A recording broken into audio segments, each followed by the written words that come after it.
What's going on? I'm doing a bunch of shows coming up, San Luis, Monterey, and Napa, and I think San Luis, and you got to check the order, Dawson, but I think that's the order.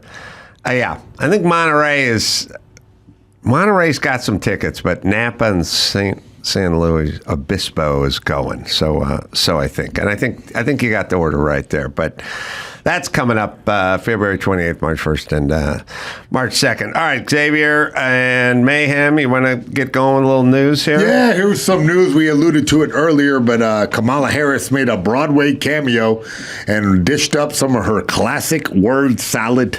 Let's let the video speak for itself. Well, she made her Broadway cameo. She did. Because if you make a Broadway cameo now, you can do that in Van Nuys in your kitchen. Right? I think so, yeah. We're getting real granular with verbiage, you know? Yeah.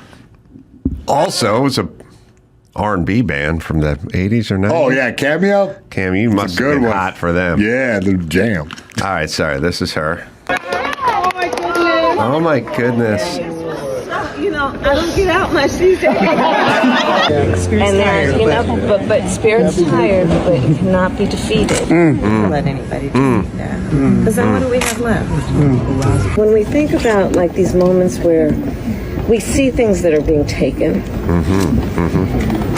but also let's see it as, you know, nature abhors a vacuum. So where there's a vacancy, then let's fill it. Right? And let's know that the reality is that the progress of our nation has always been about the expansion of rights, not the restriction of rights. We're seeing a U-turn right now, you know, for those rights to be maintained, which means we have to be vigilant, and it's just the nature of it. I mean, look at this beautiful play and everything that we know he entered. He was suppressed. He had to suppress so much.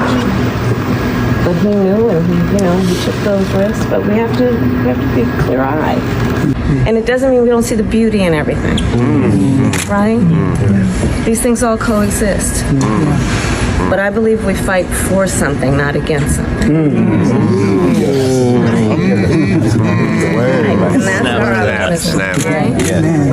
Thank you so much. Thank you. All right, with that, I'm I just cringed my balls inside. She loves rights. She's all for the rights. But 10 minutes ago, her administration was trying to force everyone to get experimental vaccination against their will or get fucking shit canned from their government job or any job. So is she that into rights? I don't know. I feel like forcing people to be vaccinated, especially when it was something that didn't affect them if you were young and you're healthy. Forcing kids to get vaccinated when they didn't need vaccinations. Would that be... What side of the rights argument are you on with that argument? Yeah, the internet went buck wild on her, calling her drunk and auntie vibes.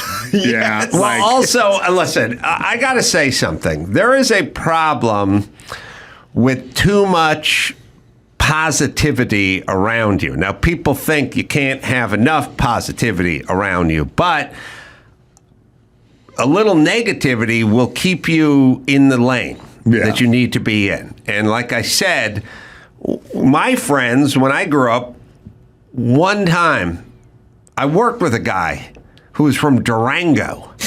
Yeah. And his name was Kelly. And we installed closets, but he was in a band.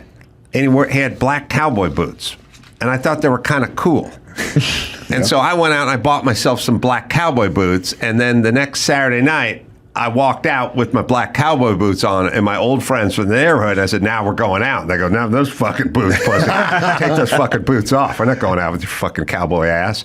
No, you look gay. No, you're not doing it. They didn't nod their head and applaud. They made fun of me, and then I took the boots off, and I never wore them again. So when she's giving her speech, let's run her speech again. Man, do we have to? But when she's saying something that's nonsensical, instead of everyone going, oh yeah, they need Mayhem yelling, what the fuck you talking about, bitch? What the fuck you talking about, bitch? Yeah, now let's weave it in. But if enough guys stop going, like, I used to sit in an office with Jimmy Kimmel. I'd go, I got a real funny idea for a bit, and then I'd pitch it to him, and he'd go, that's not funny. I go, I thought it was funny. Yeah, well, no one else does. So moving on. If he just laughed hysterically at everything, then I'd have a bunch of lame bits because there would be no vetting process. So she doesn't have a vetting process for her words because she only goes to friendly places and gives speeches, and everyone just goes, They should be, well, let's try it. Everything that we know, he was suppressed. He had to suppress so much, but he knew, and he took those risks. But we have to be clear-eyed, and it doesn't mean we don't see the beauty in everything, right? What the fuck you talking about, bitch? But I believe we fight for something, not against something. Right. What does it even mean? Thank you so much. Thank you. Go ahead. Come on, one more. Oh my One more. God. What the fuck? And everything that we know, he was suppressed. He had to suppress so much, but he knew, and he took those risks. But we have to be clear-eyed, and it doesn't mean we don't see the beauty in everything, right? No! These things all coexist. That's gobbledygook! But I believe we fight for something, not against something. Oh, obviously! Yeah, that's good. I like bitch. I like a little more insulting, but we can work on it. That's good. Can I just say that listening to Kamala Harris has the same effect on the brain as a person with dyslexia trying to read? Because it's like my brain is just scrambled. I know. I felt like I had schizophrenia right then. I want to get drunk with her so bad. I would love to go get bottomless mimosas with her and just hear her say the dumbest shit and just gas her up, because my toxic trait is when I'm talking to someone who's stupid and delusional, I will gas them up. I'm like, you know what? We're about to do what we're about to do, and what we're doing is what we have been doing, and the time is now to do what we should have did. I'm like, yes, queen. Go ahead, auntie. You better Slay. go. You know what? We need another one. Get her a guava mimosa right now. Yeah, it's the process people versus the let's do shit people, and the process people don't want to do anything. Like Rick Caruso is a commercial developer who wants to do shit. And Karen Bass is a process person who wants to talk about shit. And we shouldn't have process people in the we need shit done departments. We can't have them in that world. They don't work as football coaches or like offensive coordinators or mayors or presidents. And we somehow like it. Women like it more than men. They want to hear the talk over and over and go, oh yeah. Yeah, but nothing comes out the other end. And I think we're getting to the end of it. I hope. All right, what else you got, Mayhem? All right, moving on from Kamala. California under fire for $9.5 billion spending on healthcare for illegal immigrants amid a budget crisis. Yeah, but no one's illegal. Remember, no human's illegal, and everyone deserves access to world-class healthcare. Yeah, California Democratic leadership is facing intense criticism as new reports reveal that the state is spending the $9.5 billion on healthcare for illegal immigrants, and that's why a lot of people in California are suffering. Emergency rooms are overflowing, creating dangerous wait times for patients. Hospitals are struggling to stay afloat because of the influx of illegal immigrants. Hardworking families find it increasingly difficult to afford their own health care, despite paying some of the highest taxes in the nation. Well, they do this thing all the time. They're like, these people do nothing but come and contribute and do the jobs Americans won't do. This is such bullshit. A lie from the pit of hell. I agree. In my tiny little cornfield town, every single summer, there would be busloads of illegal immigrants who would come in and stay at this ghetto motel called the Palomar, and they would wreak havoc all over you're talking our about city. Illinois when you guys moved out to the sticks? Yeah. When we were out in the country, every single year, these illegal immigrants would come. They would tear up like our soccer fields that we would practice on. They would be doing all this crime. Like, I cannot express enough how pro mass deportation I am. And then every time I say that, people are like, oh, you're going to hell. Well, if I go to hell, at least I'll have the documentation to be there. Ooh, okay, you are illegal in this country. So like, oh, like no person's illegal. If you are not supposed to be here, then what else are you? Because let me go to Mexico or to one of these other countries and try to tell them how to run their country and tell them that they need to be giving me benefits. Well, there's certain things. Like, I work with plenty of illegal dudes doing construction my whole life. I work with dudes that had like 6 DUIs. And it's a culture thing. It's like in the world they're from, you knock off on a Wednesday at 3:30 and you pound a couple beers like on the job site and you catch a buzz and then you get in the truck and you drive back to your old lady. You know what I mean? Like they're not culturally, that's where they're at. That's why they have so many DUIs because it's like they're not like us culturally. There's certain things that are different. I'll call ICE. I'll call ICE on all of them. Yes. Yeah. So also, if Canada said we're building a border wall, would any of us be offended? I'd be like, it's their country. I'd grab a shovel and help. And would you want to, anyone you knew, like if there was somebody who you knew who just wandered into Canada and it's like, well, where's Brett? Well, he's in Canada. Oh. Well, now they found him and they're bringing him back. Would you be outraged or would you just be like, yeah, I guess Canada has the right to have borders and laws and they're a sovereign nation, so they can do what they want. Why is everyone so fucking outraged when we do it? You know, a wall, you can come here, you have to do it legally and lawfully, and then you can hang out here. I mean, the analogy I give to people, it's like, okay, if you have a fence or a gate around your house, what is it that you're trying to do? And it's like you're just creating that extra barrier of safety and protection so random people aren't just sitting in your backyard. It's like, is that not the exact same thing? You don't have room at your table for every single illegal immigrant or every single person to come and eat dinner at your table. So why would we do that in our country? Well, and also, I mean, really just think about the math. Like, if there's a whole bunch of extra people here that are using the system, then yes, forget about the hospital rooms. Forget about the hospital rooms or the emergency rooms. Let's do it this way. Much easier to do. When I was young, you could go to the park on a Saturday and you could go use the baseball diamond. Or make a nice football field in the patch of grass in the middle, whatever. You go there now, there's 29 soccer games going on. You don't get the baseball diamond or the patch of grass because there's a whole bunch of illegals playing soccer and taking up the whole fucking field. Mm-hmm. Now, you can go, those are noble people, or those are good people, those are whatever.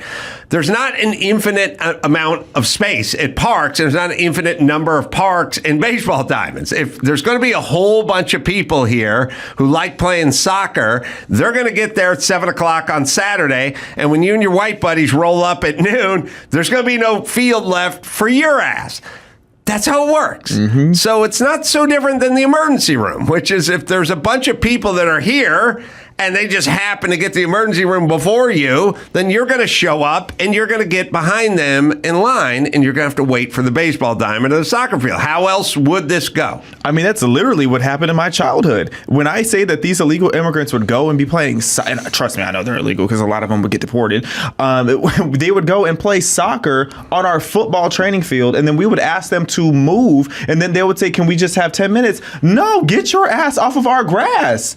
Go pick up the credentials that it requires to be here, and then I'll be a little less pissed off. But it's not like these people come over here and they're mindful to our system. They weren't mindful when they came here, so of course they're not mindful when they're here. I'm for, proper immigration, people having the credentials to be here. But don't piss me off and come over here with no birth certificate, no visa, no green card, and then have the audacity to tell us how to run our country.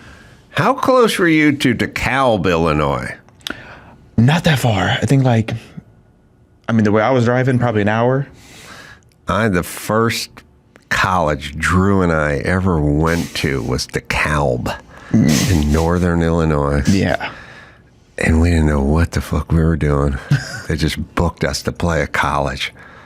I was like, what are we going to do, Drew? Like, let's go up there and talk for a while. No one knows what they're doing in Illinois. I don't know what's going on. But we got to DeKalb, Illinois, and I found out two things. They invented barbed wire in DeKalb. That's that. And the second is Cindy Crawford is from DeKalb. Very nice. American treasure. Yeah. Yeah, but I kept saying to them, it's not where you're born, it's where you end up. She was born in DeKalb, Illinois, and left when she was 13 and never came back to DeKalb, Illinois. That's not a tip of the cap to DeKalb. That's a random. Where you're born is random. Where you move to now as an adult, that's you making a decision. So now she lives in Malibu. So Malibu should be bragging that Cindy Crawford decided to move into Malibu, not DeKalb, Illinois, bragging about Cindy Crawford's dad forgot to pull out 13 years ago.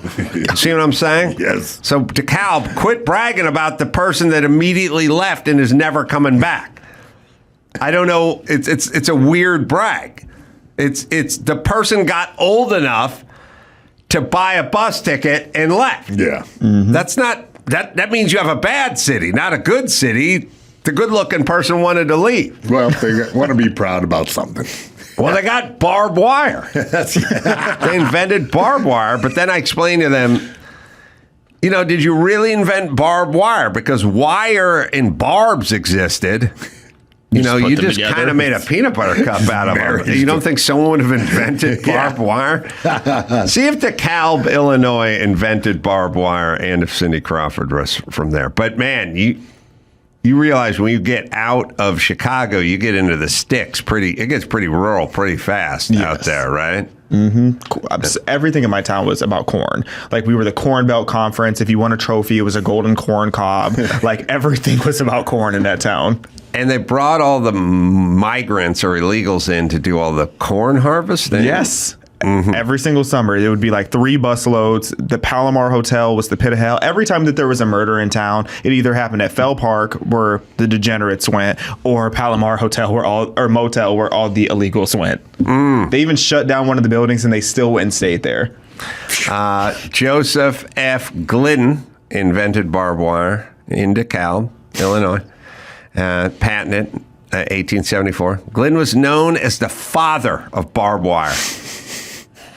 Also, that could be confused with the person who played the dad of Pam Anderson in the 90s classic Barbed Wire. Yes. Right. Because that also was the father of Wire, Barbara Wire. You know what's unfortunate about DeKalb? They have a corn festival, and they do not call it Corn on DeKalb.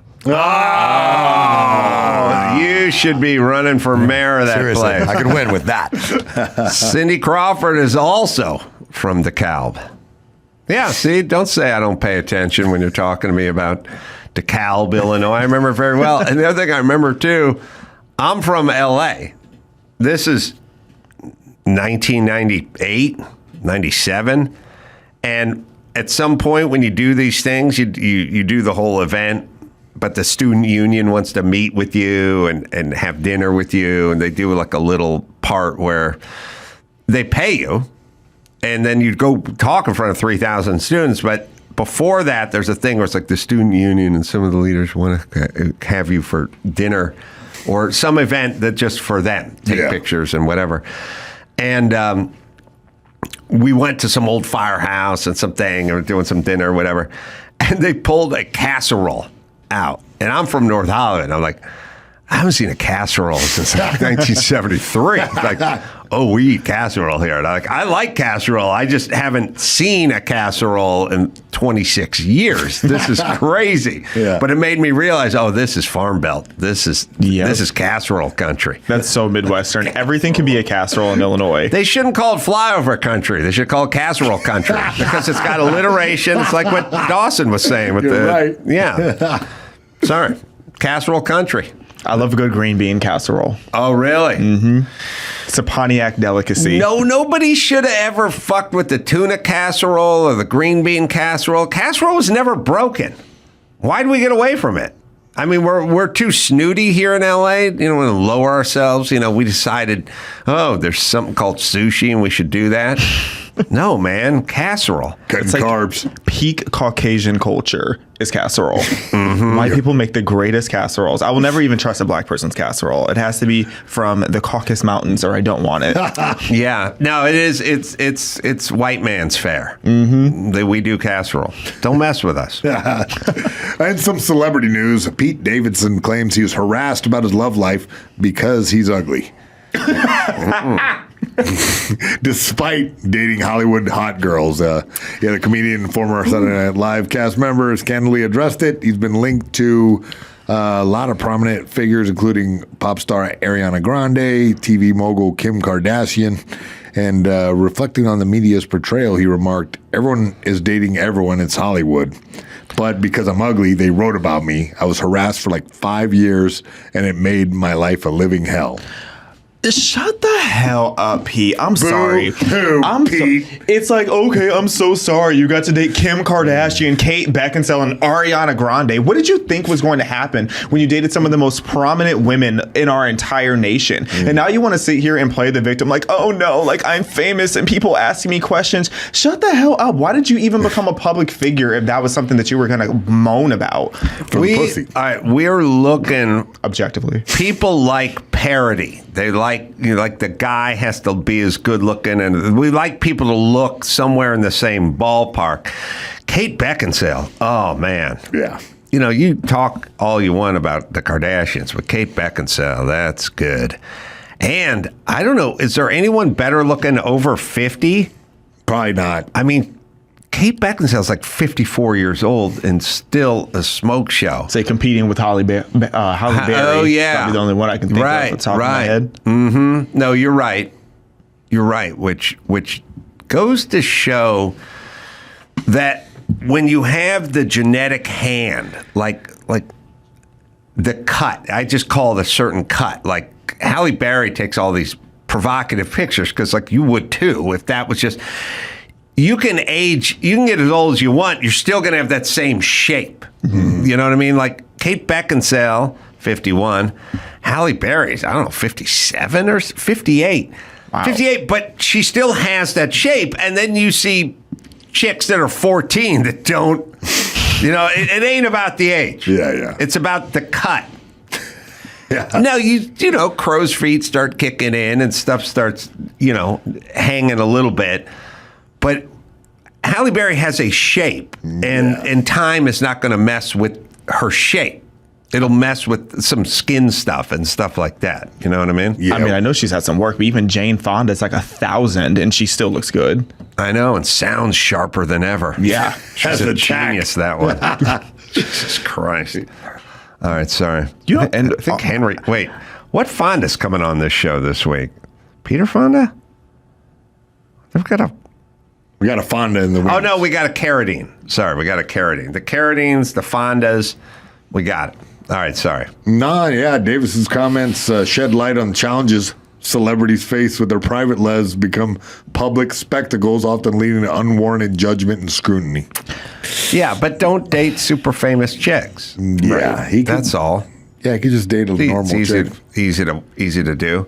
It's like it's because people benefit so much from playing the victim that he has just realized that it's the niche that he was going to go into for a long time. Because, I mean, Jay-Z has been ugly as hell for a very long time, and he hasn't been complaining about being called ugly while dating Beyonce. Mm-hmm. He's up there looking like a live crustacean, but he's still happy with his life. Yeah, I don't know if his tentacle hair is working out. Yeah. He does look like Davy Jones.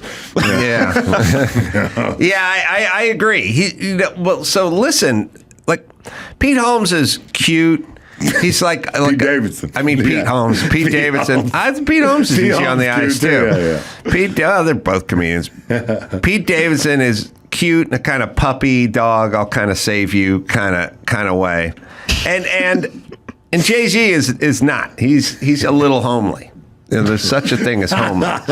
So they like Pete. And then once, but look, here's how women work.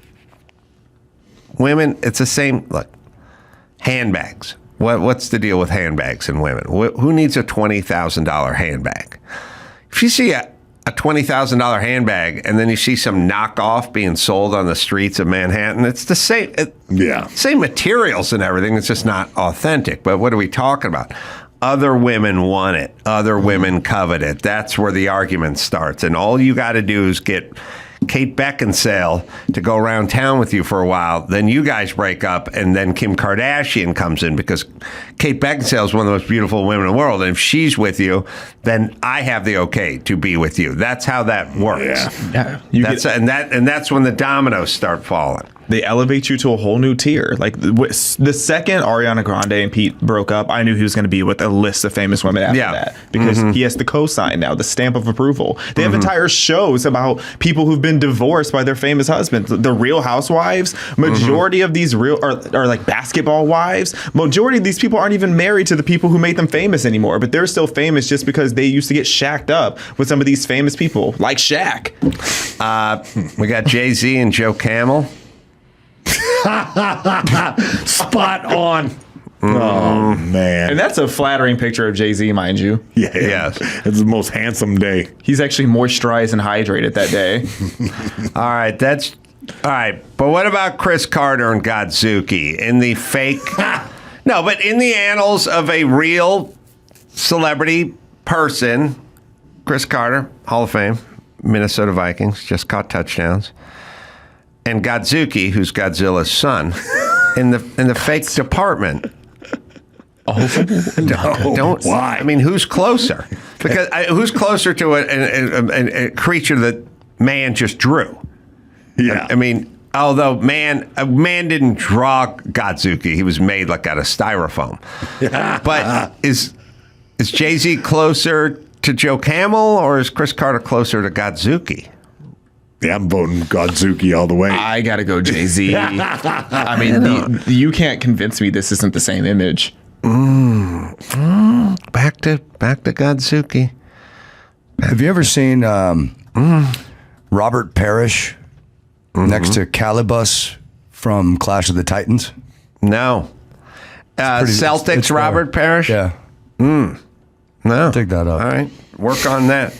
Got another story, man? Well, yeah, Saturday Night Live, we're talking about Pete Davidson, celebrates his 50 years and his rankings of the top cast members. I don't know if you have your favorite, but there's some highlights here. Pete Davidson cannot be anywhere near that list. No. Ever, right? I mean, he's not on this list, that's for sure. I mean, if you went top 2,000. I know. Yeah, he was a nice bit player. He was like I don't know, He was the worst. He was, yeah. he was amongst the worst on that show. But he was the only guy who could play Rami Malek. They looked exactly the same. They did a funny bit where they were each other. All right. But some highlights from the top 30 here. Bobby Moynihan from 2008, 2017. A lot of versatile characters, and including the memorable drunk uncle. Moynihan's 9-season tenor showcases ability to blend. Wait, what number is he coming in? I mean, this is just highlights from the top 30. Oh, okay. So they didn't give me the I didn't exact think one. Moynihan would make that, but all right. Yeah, I thought he had some good bits, and also on the Christmas special, he did he always had this funny song that he would do. Sherry O'Terry is from 95 to 2000. She had energetic performances as zany characters. A lot of highlights with her and Will Ferrell. I know. That's true. Tracy Morgan, he did Tracy Morgan played himself about in every sketch from 96 to 2003. There were more. Eddie Murphy did Tracy Morgan during the 50th anniversary. And then Tracy Morgan played Tracy Morgan or played somebody else. Darius. He played a guy named Darius. But Eddie Murphy does fun. It's Tracy Morgan's pretty good. It was. Not as good as Jay Morris and guys that really do it, but yeah. Yeah, Mike Myers, of course, on the list, 89 to 95, created Wayne's World. Gilda Radner is on there, one of the original cast members. Died young. Yeah. Ovarian cancer, maybe 48 or even younger, maybe 42 or something, married to Gene Wilder. 42, huh? Yeah. She died. I went on a whole deep dive because I was watching a Gene Wilder doc, which I've seen before, but it's good. Gene Wilder was a real talent and did a lot of stuff, Willy Wonka and Young Frankenstein and all that kind of stir crazy and all that kind of stuff. And married Gilda Radner, and then Gilda Radner died at 42 or something, 40, young 40, in her 40s, yeah, for sure. And then there was a whole but I went on a whole dive. I wanted to see when Marty Feldman died. Marty Feldman with the big bulging eyes. He died in 48. Damn. And then the guy from Monty Python who died young also died at 48. Yeah, Gilda at 42. Yeah, Graham Chapman died at 48, and so Marty Feldman died at 48. And then, Dawes, I'm looking at you. There was a famous Western actor, and the reason his name was Gig Johnson or something. Gig was his first name. They wanted him to play the sheriff. No, they wanted him to play Gene Wilder's part, the Waco Kid, in Blazing Saddles. Gig Young. Gig Young was a Western actor from back in the day. So I was like, what happened to Gig Young? It was did John Wayne movies and stuff. He was a famous actor. I just went to his online. Gig Young got married and killed his wife, I think on their wedding night, and then killed himself. Damn. And it wouldn't get that much publicity, but that was a pretty bold move for a famous guy to do back then. Wow. Yeah. He was a famous actor. He got an Academy Award.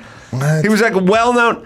I mean, he was well-known enough so that when they did Blazing Saddles in 1975, Mel Brooks is like, well, we'll get Gig Young will do it. He hired him. Yeah. And it turned out he was drinking a little too much and it wasn't up to the thing. But it's not like he auditioned or anything. He was a famous actor. Yeah. Dawson, who did he kill? Did he kill his? He killed his 31-year-old wife when he was 64, 3 weeks into their wedding. Oh, 3 weeks. my And then God. killed himself. Yes. Did he say why? Or like, Bitch couldn't cook. It's a pretty crazy thing for a famous guy to do if there was young wife. Yeah, I'd say, yeah. Not even a month into the marriage. takes back to Chris Benoit from WWE. Oh, Remember yeah, that the situation? worst. Yeah. That was traumatizing. Yeah, he won an Academy Award. Won an Academy Award for supporting. And They Shoot Horses, Don't They? I guess in 1969. No suicide note, no anything. It was like an impulse buy. It was like, oh, we got into an argument with my bride of 3 weeks. You just over it. Does it say 3 weeks on there? Yeah, it says Dawson? 3 weeks. Bride of 3 weeks, killed her. Jeez. No motive. The Just police killed did her not and have then a killed motive. himself. And society moved right on. The honeymoon is over. There wasn't any TMZ back then. It's just like, all right. Or Wendy Williams. Or Wendy Williams. No. But that's pretty hairy. Also, The gnarliest thing I've heard today. All right. 31-year-old's like, what the? I think he was an alcoholic. I think this is an argument for not having a gun in your nightstand Yes, because yes. I think there is no suicide note. There's no nothing. He's probably drinking and raging pretty hard. They probably got into a pretty big blowout, and he Yes. just went and fucking got the gun and shot her. And then once he shot her, he was like, no. Now I gotta Well, go. now I gotta go. Yeah. Too easy. It's like, I'm doomed. All right. So on that super positive note, Nightmare. all you Gig Young fans out there. Oh, let me see if I can cleanse everyone's palate. All right. Playmate of the Year. 1980, 79, 80, 81. Gig Gangle. You want to see a piece of ass? Gig Gangle. Playmate. Gig Gangle. Just to cleanse your palate in the negative gig. Yeah. This is going to be a very positive gig. Yeah. It's a nice gig economy. And who knows where she got her name? Maybe after the famous Gig Young. But her name was Gig Gangle. Hey-oh. Oh, yeah, just go to the cover. But I mean, you want to. Remember I was explaining earlier sort of how you're cut? Yeah, exactly. She was cut very nicely. Does she still look like that now? I like to think. I don't know. Ask Pete Davidson. He's banging her. You guys know. If you find the cover of her Playmate of the Year, she did a spread. I think her and Burt Reynolds are on the cover. Wow. But there is a playmate named Gig Gangle who does not get her due when people talk about whatever. Oh, she is. Let's find me that cover. She is one of the hottest playmates ever. You can put it up there if you got it, or any picture of Gig Gangle. I'll accept that. Yeah, there's Burt. There's Burt Reynolds. Gig Gangle from what year is that? 78, 79? Yeah, I don't know. But ass standards have certainly changed because she is, quite a flat one.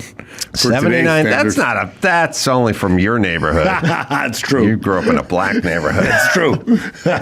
People are also just so used now to girls filling up their asses with cement. Yeah, you're right. They got in Brazil. Yeah, find another good shot of Gig Gangle. And that was her name, as far as I knew. This is the America that I need Trump to bring back. Yeah, This is when culture was peak. I totally agree. You see how happy Burt Reynolds was with Gig Gangle? All right, one more picture of Gig Gangle, then we'll go out on top. You guys can just Google image. Yeah, Gig let's see Gangle. those gangles again. Yeah. Let's see. All right. Oh, Yeah. man, Gangle. That's a good-looking woman Those are right a couple there. of good ganglers right there. Yeah. I got to tell you. I'm all gangled out. All right. So there's your happy gig. Xavier, let me give you a plug and tell people to check out your YouTube show, Respectfully Xavier. That's available on YouTube. Also, PragerU stuff. How can we find out about you on PragerU? If you find the right picture of the Iron Sheik's face and porn legend Frank James, I think you'll see a lot of the same similarities. Yeah. Anyway, sorry. He'll be missed. He'll be missed. And Wow. I'm shocked over here. Yeah. Breaking just now, just today. The camel clutch. Gave birth to Hulkamania. You a big wrestling fan? I wasn't when I was a kid. I haven't been in 20 years. But like 88 through 93, I was really all in. The ages that you should be into wrestling. I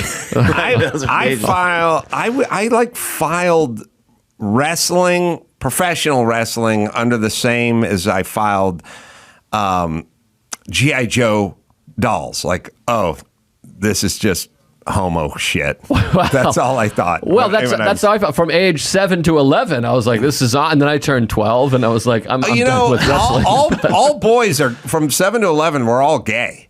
Yeah. We like He-Man and all these characters, these big bulging muscles and stuff. We're all super gay from about 7 to 11. I sucked everybody off in elementary school. Yeah, that's what I'm saying. So just sucking all the kids off, and watching Iron Sheik. Yeah. Mm-hmm. All right, well, speaking of New York City health officials just debuted their new vending machine that features free drug paraphernalia and anti-overdose meds for addicts. So they started in Brooklyn. This vending machine is designed to curb this trend of overdoses by giving addicts free access to naloxone drug test strips that detect fentanyl and safer smoking kits that come with a pipe, a mouthpiece. But wait a minute. I learned from Karen Bass and Gavin Newsom that the homeless were sleeping outside because of the income gap and because there was a mother of 3 who... But that's the ground sausage pizza people. This is the sliced sausage. Okay, homeless good. People in New York. All right. Well, this will work. Yeah.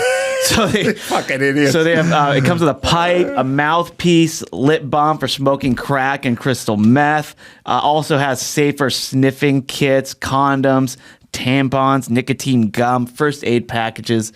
So this is all free. You just have to enter your zip code to prove that you're from New York. This is their barbed wire around the freeway signs, everybody. Now, here's what I do love. Here's what I do love about anybody who supports this vending machine with syringes and dildos and butt syringes plugs. are coming. There are no syringes yet, but I'm on a roll here. There are plans. Just let me finish. Sure. Water-soluble lube, porn and butt plugs and strap-ons, and throwing stars and syringes.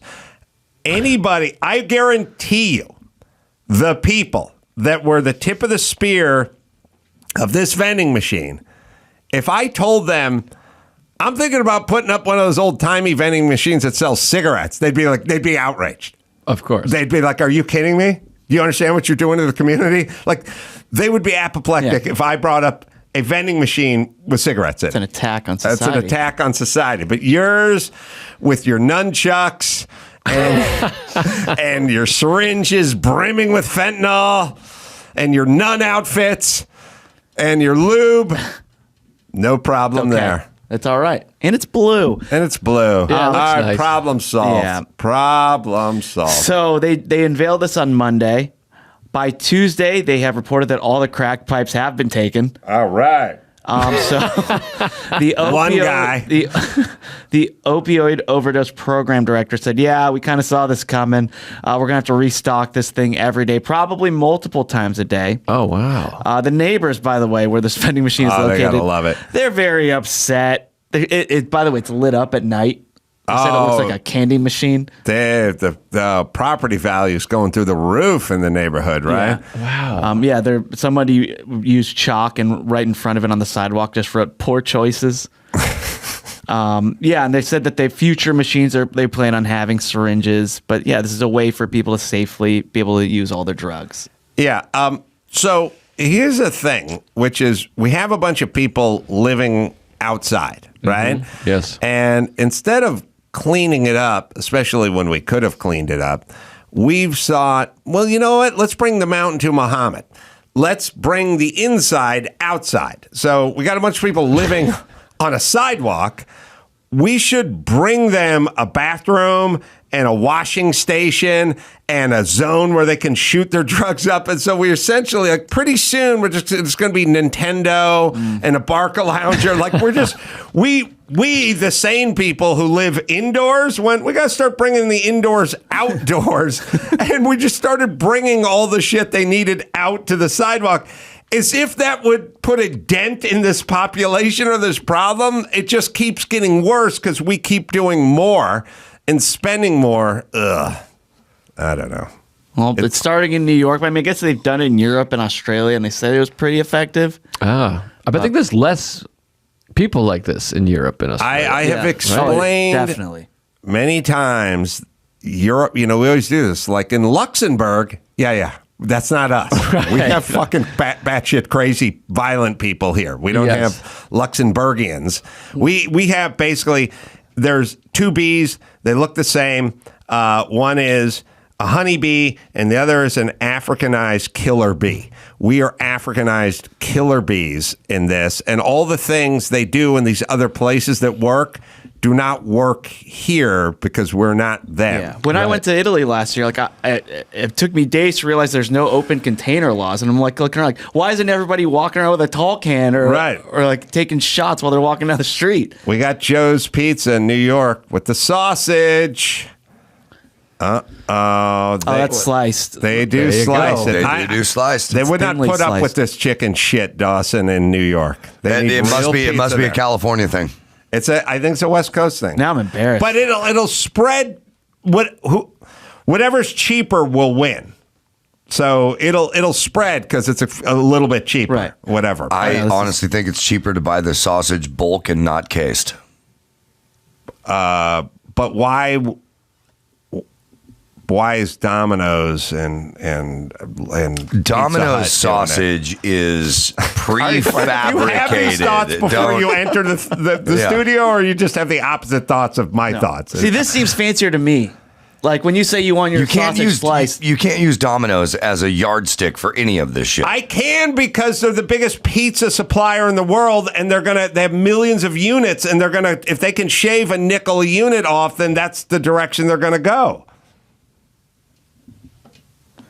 Their sausage is not real sausage. It's prefabricated. It's delivered in a bag. It doesn't matter if it's sliced or whatever. In a bag, it's going to be the same shit that they pour out.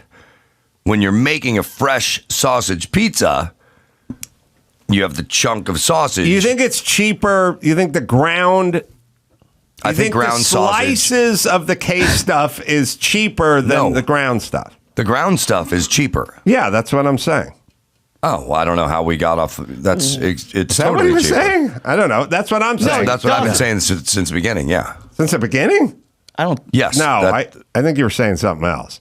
Dawson? What do you think is a more premium topping?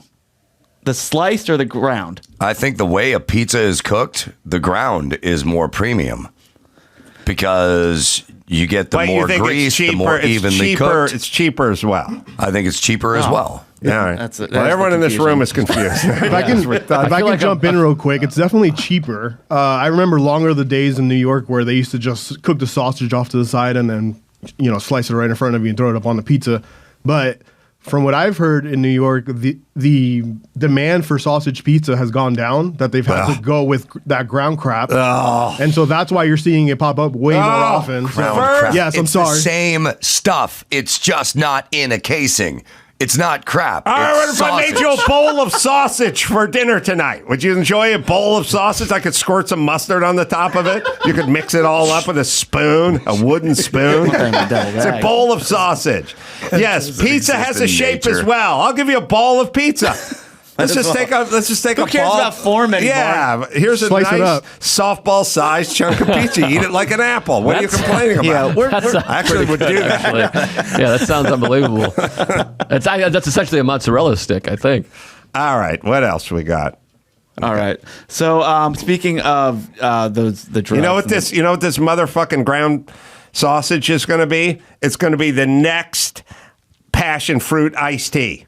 They're going to get rid of regular iced tea. They already got rid of it. They replaced it with passion fruit because it's 2 cents cheaper. And now my beloved sausage.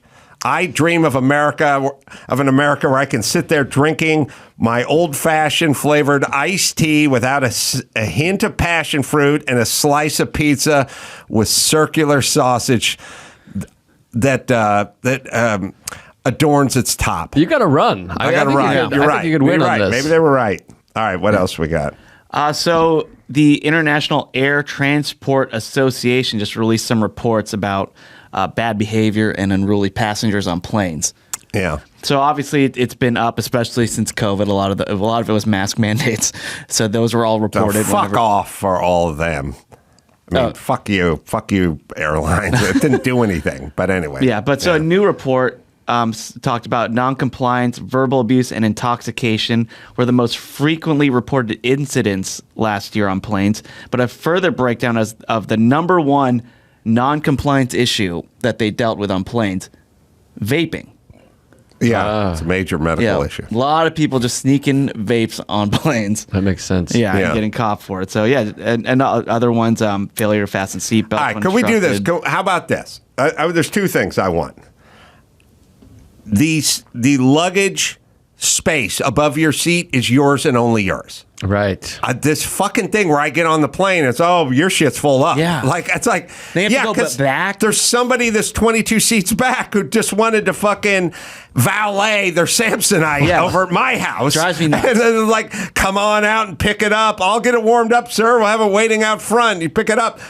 Fuck off. It goes above your fucking seat. And by the way, if you start doing it this way, then you've thrown the entire balance of nature off. Yes. Chaos. Because now I have to go 6 seats behind to find the fucking open one above your motherfucking narcissistic seat. Then when we deplane, I got to go full spawning salmon to try to get to my fucking luggage because there's no room above my seat. I won't even do that. I just wait. You just I don't wait. want to deal with it. Oh God, that's the cuck way to do it. It You is. gotta It just really blast is. back there. It's embarrassing. Crowd surf. I just wait eating my ground sausage. I'm just all shame. That's why everyone rushes to get on the plane. People make fun of them. It's like comics that have bits, or people will be like, why are you in a hurry to get on the plane to just sit there? I'm like, because there's limited space. People are going to take it. I fucking elbow people to be the first one. I've had I'm diamond, so I get on first. motherfucking first class tickets. Got on and had to do the gate check. Right. Where I go, I have a first class ticket and a duffel bag. And they're like, yeah, it's all full up. And I'm like, I have a first class ticket. I don't get the space above my seat. And they're like, it's all full up. Should be marked. All right, so that's number one. Number two, no fucking using the first class head. That's not yours. Yeah. You pay such a crazy premium to fly first. The least you should be able to do is go in and use that head. I cannot tell you the amount of times I've been in first class, got up to go use the head, and some guy from row 31 is up there shitting it up. Like, fuck that. We won't do it anymore because we're all scared of like elitism and classism and the gap and blah, blah, blah. Enforce the fucking rule. Right. And they put the little net thing up, the little mosquito net, but a lot of people just cruise right by it. They all cruise right past it and shit up the first class head. But I have to admit, as somebody who's diamond status, I with Delta, I fly first class the majority of the time, but sometimes I'll be in Comfort Plus, and I'm like, I think I've earned my right. Yeah. I don't Just shit. diamond status. I don't shit. Yeah. And if anyone asks, I just show them my bank account. I'm like, look at this, 6 figures, baby. Vaping is water and nicotine and whatever flavor. Now, I can't tell.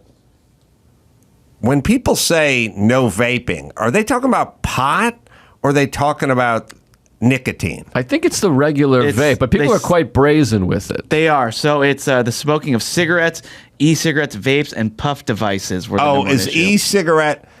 So e-cigs and vapes are still the same category. All right, but who gives a fuck?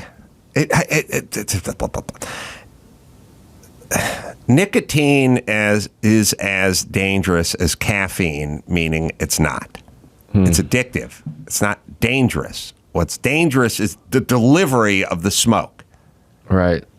So who gives a fuck? I mean, there's a big thing. You know, they do all these commercials, vape on the brain, vape the lungs, the scans or whatever. These are the same dicks that were telling you what COVID was going to do to you 5 minutes ago. Long haulers syndrome. They're all fucking lying. They've been lying about this shit for a million years. These same fuckers said that 55,000 people died of secondhand smoke every year. For years, they would say that. And I would say, when does that exist? And I would talk to Dr. Drew about it all the time. And he'd go, nobody dies of secondhand smoke. Doesn't exist. I'd go, have you ever read an article in JAMA about secondhand smoke? That's as many people's died in fucking Vietnam, by the way, every year, 2 secondhand smoke. And he'd go, there was an article once where they suggested maybe 3 people dying. It's like, they will lie. They will fucking lie about AIDS being an equal opportunity. If you're heterosexual, they will fucking lie about everything, just like they got done lying about COVID. So do not believe them when they're on to their next thing, which is now vaping. They already got you on sliced sausage. That's right. Fucking liars. So anyway, but doesn't it bother you though that there is a rule of no vaping? Yes, and then they're breaking the rule. It's the same as the overhead. This idea that they're brazenly breaking the rule. No, this is more of a societal thing where we've decided that it's the scariest, most dangerous thing. I guarantee you, everybody who I know in the business in Los Angeles would much rather their kids smoke a ton of weed than vape nicotine. They're fucking, it's propaganda. They're fucked in the head. They have no idea what's going on. This is more chick think. It's insane. But they would much rather their kids smoke weed than smoke a vaporized water form of nicotine. Now look, I'll fix this problem. Mm-hmm. You ready? I'm ready. You have to do a vape that smells like ass. Go into the bathroom, shut the door, vape away. Yeah. And then when you come out, you just apologize to whoever's waiting. Nobody can shame you. They can't shame you for vaping. Shit shaming is out. Shit shaming, bygone era. They cannot shit shame, and there's no way they're going to connect it to vaping. Right. Yeah. You created this already. It was did. the ACE Award for Invention of the Year, and it's called Ascent. Ascent. Yeah. And nobody's savvy enough or keen enough to walk in and go, this smells like synthesized ass. This doesn't smell like regular ass. I'm not a vapor. Isn't it going to taste like shit also? Obviously, we've not gotten to the R&D right now. I'm just out on my development stage. I'm on my first round of funding. Right. Okay. I don't want to throw roadblocks. No, obviously, easy, Mr. Science. Obviously, we're going to have to figure it out. But there are plenty of things. Look no further than the deviled egg. If you walked into a house where they were making deviled eggs in the kitchen, you'd be like, who farted? Oh, man. Like, it smells like eggs. It smells like egg fart. Right. Pop it in your mouth. Delectable. I'm going to make a vape that tastes like deviled egg. I like that. This is a better sell. It'll taste like deviled egg. I'll call it Mama's Picnic, 4th of July, and it'll smell like ass when you exhale. Oh my God. On the way out. I think deviled egg vape is a better sell than fucking human shit vape. Again, R&D, we're just our first round of funding. It's all about branding, too. We're going to get a couple focus groups together. We'll see. We got 3 so far, like ground versus sliced pizza. This is sad. This is... It's like when people like a really shitty band. You know, it's like it's like all the fucking Nimrods who like the Beastie Boys and stuff. I just go, oh, you poor dear. You don't know. You've been poisoned. You don't know what happened. You ate the ground stuff when you were 9 in between sessions of molestation by your uncle, and it was the only piece of joy you had in your life, and now you're fucking hooked on it. I got to do a whole podcast about growing out of shit that you learn when you're fucking 9 and stupid. Let me ask you a question. When you are eating your beloved lasagna, do you prefer ground? That's how it's made. Sausage? I prefer how it's made. That's how it's made. Oh, how it's made. How it's made. How it's made is how I prefer it. I think we established that with my deviled eggs. It's what it is. If that's the recipe for lasagna, I'll guarantee that sausage on a motherfucking pizza was around for 70 years before some asshole introduced the ground part. The guys, take that bet. Everybody who stormed the beaches at Normandy had a rifle in one hand and a slice in the other with round cased sausage. The greatest generation. The greatest generation. Ground sausage. The greatest generation. This ground sausage, this is a fucking newfangled. It's a fad. This might be look-upable. I mean, what's the oldest photo of a sausage pizza we can find? We need, I think ground was not a part of my childhood. I wish my uncle Samuel was still alive. It's now a reality. You know, you should text Kimmel about this. No, he would have. Kimmel's default is disagree with Dawson. Disagrees. Are you kidding? He disagrees with me. He told me when I tried to invent yogurt with fruit in the middle that it wouldn't work because it would all go to the bottom. It all go to the bottom anyway. No, he told me all yogurt started with fruit at the top and went down to the bottom. I was like, what? Are you just disagreeing with me now? So don't expect any culinary agreements from Kimmel. No. He once told me about pizza. I said to him, I love mushroom on the pizza, but I fucking hate the ones that have been soaked in water. The canned mushrooms, they're like weird and chewy and stuff. I like fresh mushrooms. And he said, I like the canned ones better. He's wrong. You're right. Is he, or is he just disagreeing with me? Dawson's just bitter because of the calzone thing. Yeah, I'm actually seeing Jimmy on first off, just in general. Maybe I'll go in theory. I'll go in order of importance. The whole Trump shooting thing. Now, as it turns out, there was a cop. It wasn't Secret Service, but there was a local law enforcement, and they climbed up the ladder because the kid was on the roof with the long rifle, and then the kid on the roof trained the gun on the cop who's coming up the ladder, and then the cop went back down the ladder, and then the shooting began. So now the thing about cop and or fireman, and many jobs, but like especially firemen. I wanted to be a fireman. Mm-hmm. Fireman's got the fucking cushiest gig in the world. Cool uniform, cool car, lots of noise. Everything's good, except for at some point you may have to go into a burning building. But you may not. Like, you may make it a long time without doing it. But the social agreement you have to have with society is, Jimmy's Uncle Frank, God rest his soul, was a New York cop for, 30 years. He never arrested anyone, never pulled his gun out, never did anything. Never arrested anyone. But I remember 8 people maybe in like 30 years. Okay. He didn't want to get involved. But you could have to draw your piece on day one. Like if someone was holding up a liquor store, firing it into a crowd. You know what I mean? Like, you may make it or you may not make it, but the social contract is you may go home and never have a gun trained on you in your entire career, or you could be climbing up a ladder at a Trump rally and see some kid with a long, in which case you may take a bullet to the head.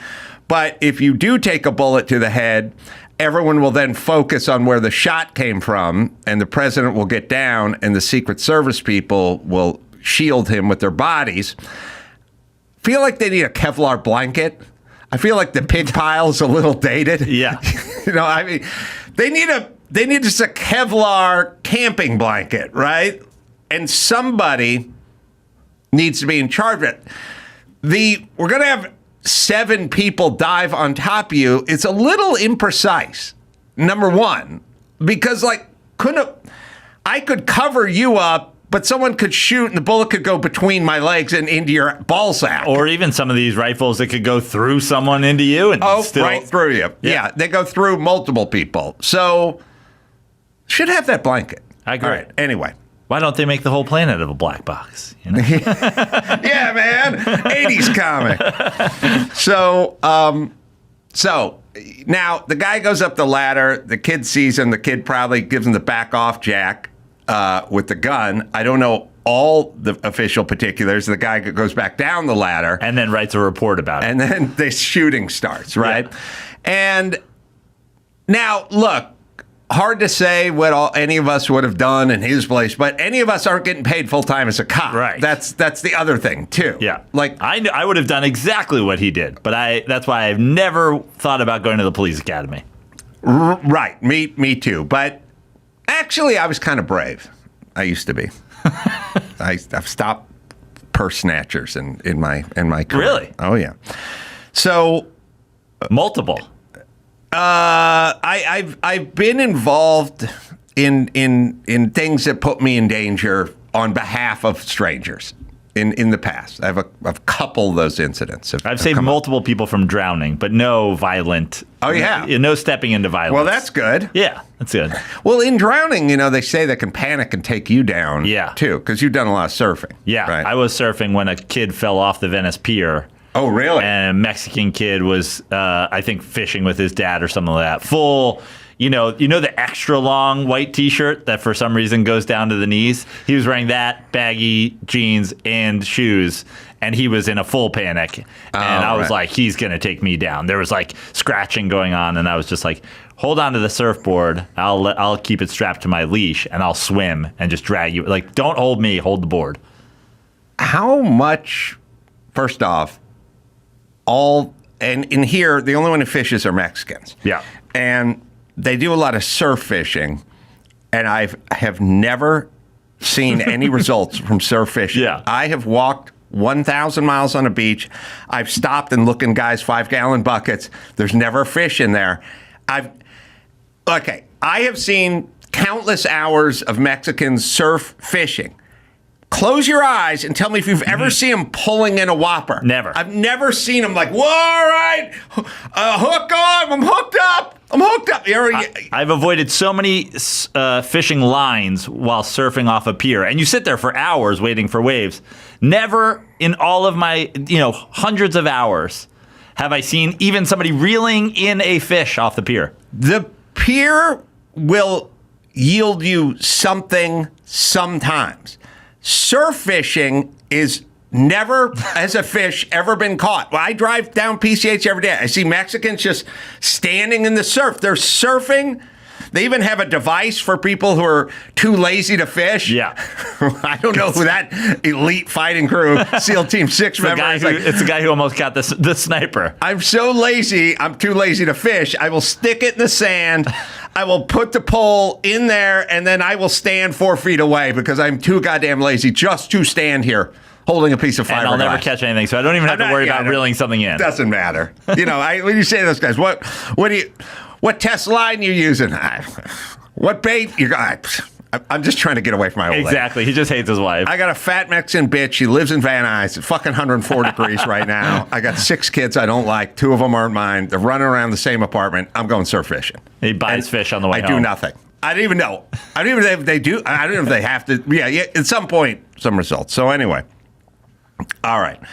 So this guy goes up. Now, if this guy engaged a shooter, then the shooter would have, and I don't know, Dawson or Byron, you can look for the timeline or whatever, but obviously if he engaged a shooter, then the shooter wouldn't be able to shoot at the president, and then he would have done his job, and then he would have been a hero. But then it all sounds too familiar because you hear about the school shootings where, the guy was on the scene. I mean, some of these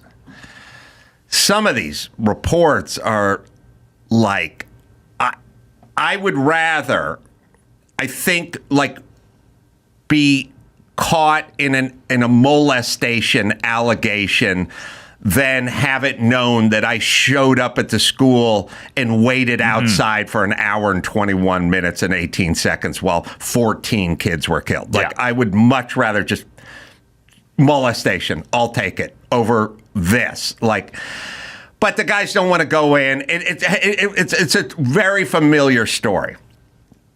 And then you kind of go, well, how is this avoidable? Because you go into the academy and you're all gung-ho and you explain you're in the Marine Corps and you danger's your middle name and, and you do all the training with the simulations and the paper targets and the plywood and everything. But we don't really know what's going to happen. Right. And the sad part is during all the simulations and all the training, everything's good. It's like the beginning of Point Break, with Keanu, Quantico, Blue Flame Special, raining. He's doing everything. But once the fucking bullets start flying back, not so sure. And as a matter of fact, I've seen a lot of evidence that suggests 80% of you people aren't doing what we want you to do.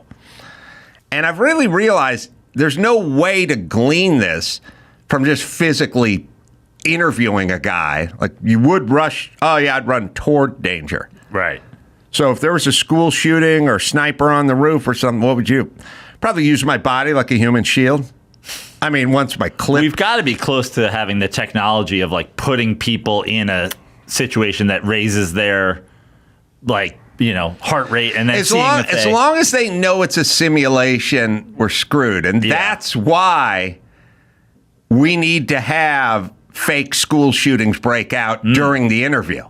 Because while this guy's like, my middle name's Danger, I run toward the bullet sounds or whatever, all of a sudden, pop, pop, pop in the hall, and then you go, oh my God, it's a school shooting. He goes under the desk. He starts pushing the desk toward the door. We got to barricade the door. I'm calling my wife. Unbarricade the door and leave. The interview's over. You will not be getting the job. Right. That's the only way we can do this. All right. Other thoughts on Trump and the shooting and whatever. Now, this is going to sound a little macabre, but I'm glad the bullet made contact with his ear. And the reason I'm glad is we have evidence of how close the bullet was. There's way too much with bullets. They go, if I'd gotten off that bus 2 minutes earlier, I'd be dead. And it's like, how far are we talking about here? I was originally supposed to stand here. Yeah. But I stood half a step over and the bullet missed me. But we're never quite sure. I had an interview for a job at the World Trade Center, but I didn't get it. Had I gotten it, I would have died in 9/11. There's a lot of stuff where the bullet hit my chest and it was this close to my main artery, but it didn't. But we're always kind of sitting there going, how close? You know what I mean? Like if somebody said, I was up there giving a speech, guy fires a shot, bullet whizzed right by my head. Average length in my head would be 27 feet from your head. Like if you said a bullet whizzed by your head, you could still be traumatized. And if you went, no, it was right by my head, like right by my head, I'd go, all right, now we're down to 18 feet. Bloody ear, fucking hard to argue with. Yeah. And no real damage. You know what I mean? It's like, it is an effective, it is a affirmative. No more arguing about, well, was it that close to your head or was it near your head? No. We know right without a fact, unless you're like that one ESPN announcer, there is a one ESPN does the sports with the mega ears guy. Well, there's the guy. guy who does the Red Zone. He's got the giant ears. Is that? It's like is the Andrew Red Zone Siciliano or something like that? Yeah. Oh, he's not ESPN. No, I knew I screwed up because you know all sports. Unless you're Andrew Siciliano. I think that might be his name. Yeah, That is his name. that is his name. all right. Giant ears All guy. right. Now, if that guy gets hit in the ear, then Yeah. it's still like, but how close did it really come to here? Still 18 feet. You're in the 18-foot range. That guy likes the big ear thing because it really seems as correctable as Jules' tooth, at this point. Like, there is nothing you can't, we just snip a ligament in the back there, and then we use tape for the first week, and then it just heals and sucks it in. Like, We've been doing this to dogs for decades. Yeah, ask any Doberman if there's anything can be done with their ears. Floppy ears. Yeah, that guy's ears could be sucked in. Yeah. Like ailerons on a plane, like no problem. Yeah. Now he's just ear guy. This is why. This is the only reason we know. We're talking about ear guy. All right, so I do like the contact and the blood with the ear because there is no. I'm telling you, if that shot was fired, and it literally went under Trump's ear, and Trump said, "I heard it, and I could feel the air go by it." If I turned on CNN that night, they'd be going, Yeah. First off, we don't know how close that bullet came, and according to our specialist, it was nowhere. And they would just go, "Fuck that! Absolutely. Come on, he's We're lying." not even sure there was a We're bullet not even that was sure it was a shot. bullet. But the ear hit. That's the best. No damage. It's all story. No downside. And no argument on how close it really was when we don't normally believe you. All right, so I got that. I had a dream. I don't know if everyone has these dreams. My dreams never work out. And it's not that I need them to work out, but I wonder what I'm doing in my dream when it's not working out. And I was in some hall. I was doing something. I can't remember. I was at a house. I was engaged in something. And this spectacular looking blonde woman. I think I got it from watching the Doors movie the night before, and Jim Morrison hooked up with this hot blonde in an elevator, and I was just looking at her like all 60s blondes. 60s blonde's the hottest, and I was like, oh man, she's hot. And then I had this dream that I'm like walking around the house, and this smoking hot blonde is comes down the hall, kind of looks at me and turns into a room, and then I go into another room, and I'm like, I think she recognized me, and I got a feeling, I bet she's going to come in here and say hi or something. And then I just sit there, and I wait, and I hang out, and I wait, and I hang out. Then, I don't know, at some point, I come out of the room, and it's like, where's Ursula? Unless she left or something, and I'm like, oh, okay, I'll just leave. I don't know why I needed to create that. Why did I do that? That doesn't help me. It doesn't help my confidence. It doesn't. I don't know what it says about me. It was just like hot chick. I was like, oh yeah, she's gonna say hi, or at least we're gonna strike up a conversation. No conversation, no nothing. Moving on to the next thing. Now it's like, oh, then the part where you go outside and go, oh shit, somebody stole my catalytic converter, and then you wake up. You know what I mean? Those are my dreams. Your dreams could have been anything, and it was beautiful woman dismisses me. It's never positive, and the only thing I can think of is not wanting to be disappointed.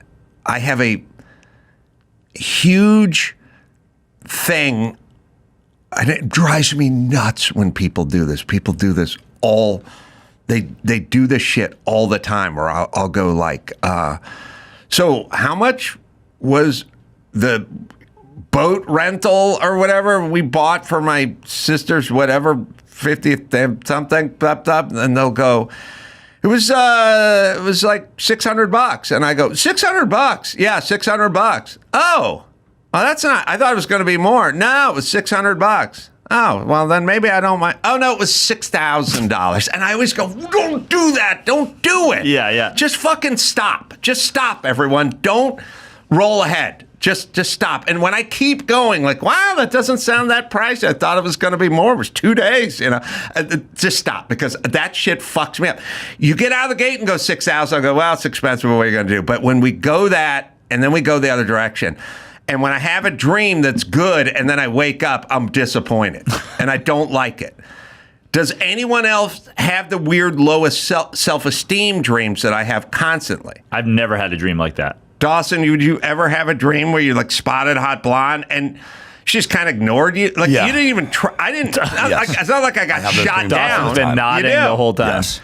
It's weird. What purpose is this serving? It serves zero purpose. It just beats you up. The self-esteem just... Well, I mean, look, you should learn not to talk to hot blondes, right? That's not going to work out. Right, no. But I'm saying for me... No, what I'm saying is I don't even talk to them. It's not like we have a weird conversation. It's nothing. It's this dream does nothing to further... Why is she here? Yourself. Yeah. What's she doing? And then later on, I always like this part... Because in dreams, you're making up both parts of the conversation, right? Which I always like. And then she goes, I think so somebody came up to me and went, this guy's a big time movie writer. He wrote a very popular movie. And I was like, oh, what movie did you write? I realized I have to provide the answer for the movie that he wrote. And without a beat, he goes, Keys for Catherine.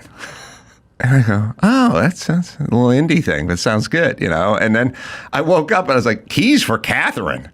But then I was like, I would buy that. Like if I was at a cocktail party and some guy said he just got back from Sundance. With the movie Keys for Catherine. There's a bidding war. Yeah, I go like, oh, Keys for Catherine. It's a good movie title. Yeah, I like that. You should use that as a jumping off point for a movie. Just start with that. The dream. Just start with Keys for Catherine and see where it ends up. Is this a recurring theme in your dream though? Like this is the regular thing? Like it doesn't work out. You've got to doesn't work out. Never works out. My recurring theme is always I'm unprepared for something. I'm ready to go out for a football game. Can't get in my shoes. Can't get in the pads. Can't find my helmet. In the locker room, struggling to get dressed. The game is going on without you. Again, that is a reoccur. Disappointing, but also physically trying to get ready. Yeah. Some weird scenario where you're playing another high school football game and you're like, oh, this is going to be good, And then in the locker room, just struggling to get dressed the whole time. One shoe missing or the shoelaces snap or they won't go on. Yeah, it's just a weird kaleidoscape, a weird montage of just stuff that won't work. But I also have just sort of general disappointment stuff. Hot chick in the hall. See, in the Doors movie, Jim Morrison was like at an Andy Warhol party in Soho, and there's a hot blonde that was like looking at him, and he was like looking at her, and then at some point he was getting blown in an elevator. That didn't happen in my dream. Yeah. She looked at me, I looked at her, she looked at me, and then she just left the party. And then she was like, I got to go find Jim Morrison. I got to blow Jim Morrison. Yeah. All right. Maybe let's hit a little news before we bring in Mike O'Malley here. Well, the big breaking news from this morning is that Donald Trump has selected his vice president. Oh, Dawson, you got to find... It's just popped in my head, but you got to find man show juggy auditions, because when we were doing juggy auditions a bit, one of the hot chicks went, I do accents, which hot chicks don't do accents. Right. You want to know why? They don't fucking have to. Yeah. No one cares. So we go, you do accent? Yeah. Give us an Irish accent. And she goes, O'Malley. It was everything. We knew it wasn't going to work, but we couldn't have come up with that good. But so Mike O'Malley should hear. I'm pretty sure she did Mike's last name. All right. VP Vance. Yep. J.D. Vance, senator from Ohio, has been chosen to be Donald Trump's running mate.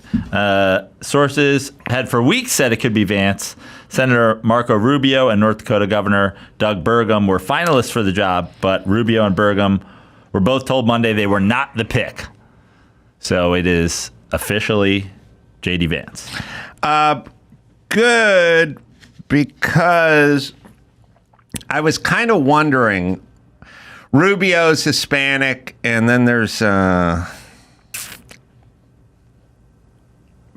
No, Doug Burgum. Not Doug Burgum. I know Scott. he's not. Tim Scott. Sorry.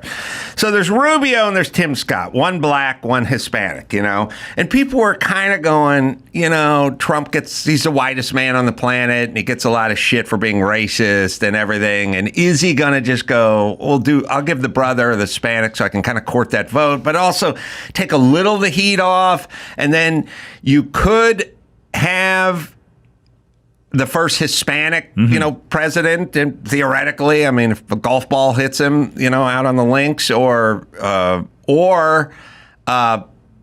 don't know if they would count this, but like Tim Scott is black. He's not half black raised by white people in Hawaii. He's just black. He's not half black. So you would get the full black. Full black. All black.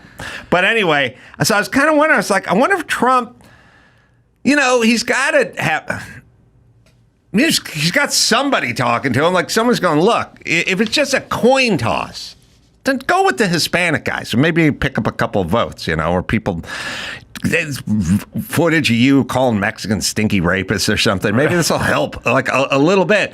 I just like the fact where he goes, fuck it, I'm going with the whitest guy. Well, I think that there's probably a couple of reasons for this. One, now the whole conversation of DEI and all that, like they want you to do this, and he's like, nah, fuck it, I'm doing the other thing. Yeah. My people hate that. But also, another, I think, actually really smart play by Trump is that Vance has criticized Trump on multiple occasions.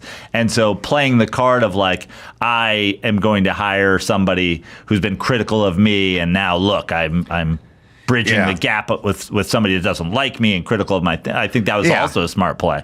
Yeah, little Marco did that as well. So everyone's in trouble now because it's fucking on, because what's going on is so J.D. Vance is a talker, and he's smart and he's articulate, and he will.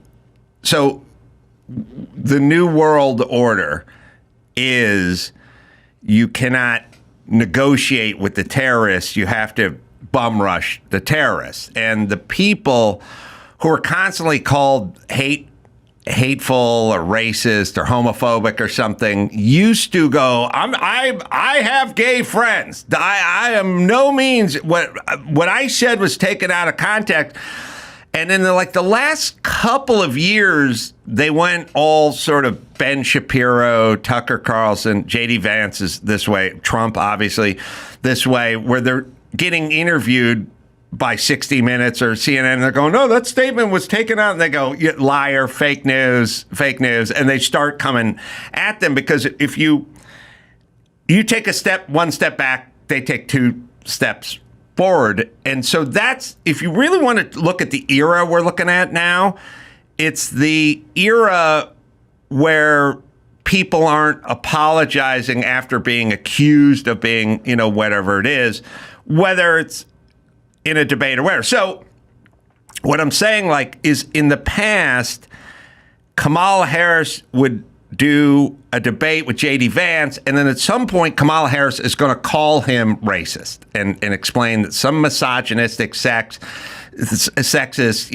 don't want women to have a right to health care, whatever it is. And in the past, the guy would go, those statements were taken out of context, and they'd see him kind of backpedaling like you do in every relationship you've ever had. And then you'll see what women do, which is they keep encroaching and they get emboldened by it. He won't do that. And so that'll make it an interesting time when he goes on the news outlets, on Sunday news, whatever, or like Kamala Harris is fucked now because he's sharp and he doesn't, just because you call him a racist or homophobic or whatever, he's not going to back up. So it's going to get interesting. I don't know. There'll be a vice presidential debate. Absolutely. Yeah. Unless they somehow avoid it. I mean, there typically is one. Unless she's the president at the time. Right. Interesting. All right. All right. Well, this next story seems perfectly crafted for you, as I know you're a football fan and a big Swiftie. Travis Kelce reveals the astronomical amount he paid for Taylor Swift's Super Bowl suite. And he said on an episode of Netflix's Receiver, while talking to fellow receiver George Kittle, fellow tight end George Kittle, they're fucking $3 million. So he paid $3 million for the suite that Taylor Swift spent the Super Bowl in. A lot of people said $1 million, $2 million. He said $3 million.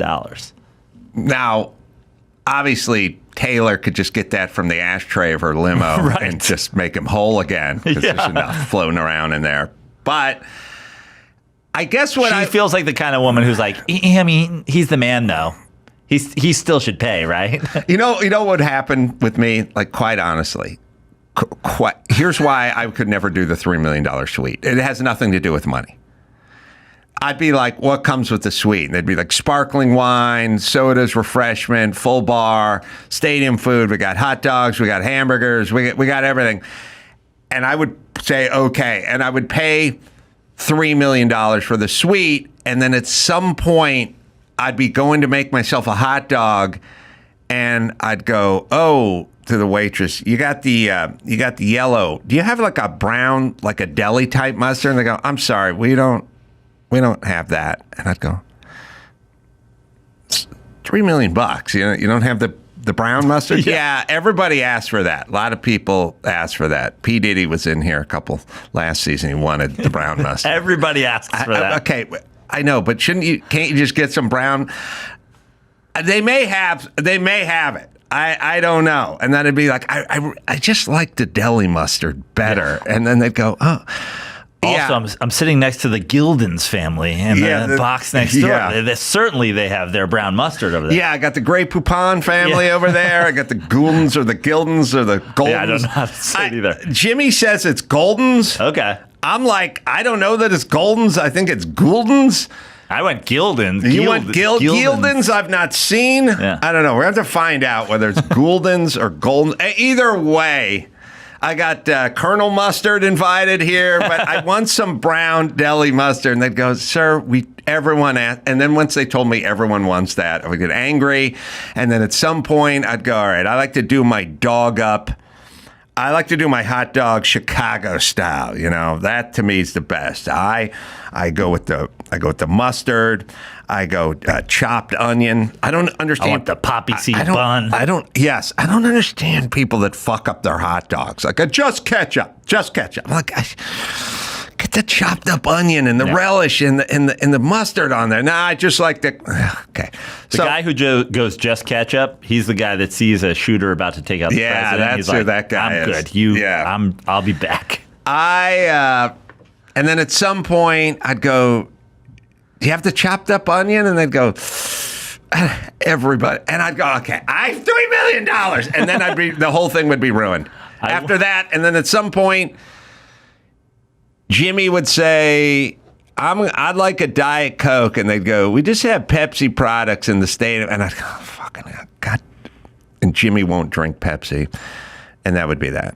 And I'd be ruined. I was lucky enough for the SoFi Super Bowl, the Rams and Bengals, to sit in a luxury box. And I thought it was pretty, there's sushi. It was pretty good. But I'm sure I would have judged it differently had I had to pay $1 single to be there. I would have been like, for free, I was like, this is pretty good. Well, for Travis, $3 million's definitely a write-off because that's business. He's literally at work that day, right? We have the O'Malley. It's at the end. Maybe we'll wait for Mike O'Malley to come in here before we play him. Is it Goldens or Gouldens? Well, you guys got to look it up then. Somebody's going to have to fire up that computer, and you can also tell me if the guy went up the ladder. Am I getting that story right? Byron, up the ladder, gun train, turn around, went down, and then the firing started. How long after that? Look, if I'm telling you to look it up because I assume you're looking it up. What I like about the ladder story is it's almost cartoonish because you can only back down a ladder. He can't turn and go down the ladder. Mm-hmm. You can only sort of sheepishly back down the ladder. Out of the room. Yeah, unless you do the sort of fireman slide where you put you clamp your feet on and. Yeah. Okay, so I looked up the pronunciation. I have not listened to this yet, but we can just listen together. Is it Goldens or Gildens or Gouldens? Goldens. What? I heard Goldens. That was all of them. Yeah. That was terrible. Goldens. Yeah, hold It's on. closer to Goldens. Is it Andrea or Andrea? It's Andrea. Wait a minute, that's both. Wait, I once again because I used to tell Jimmy it was Gould. Well, it's G-U-L-D something. Is it G-U-L-D-E-N-S?